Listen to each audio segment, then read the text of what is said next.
কত কিছু চাইলাম, পাইলাম না, দিল না আল্লাহ। বলে না আপনার সব দোয়া কবুল, তবে কবুল হওয়ার 3টা সিস্টেম আছে। কয়টা?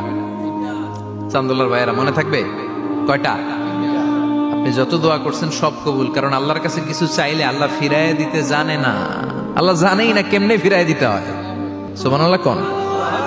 চাওয়া মাত্রই আল্লাহ বলে অ্যাকসেপ্টেড, যা কবুল, দিব দিব না এটা বলতে জানে না, চাওয়া মাত্রই বলে দিব। 3 সিস্টেম। নাম্বার 1, আপনি আল্লাহর কাছে দোয়া করলেন, চাইলেন, আল্লাহ বলে দিব, বলেই তিনি দিয়ে দেন আর আপনি খুশি হয়ে যান, পেয়ে গেলেন।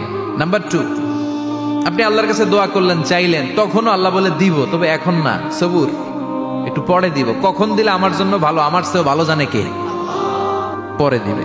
নাম্বার 3, চাইলেন, দোয়া করলেন, আল্লাহ তখনও বলে দেব, তবে এখনো না, পরেও না, কিয়ামতের দিন যেদিন বিপদে পড়বে ওই দিন দেব।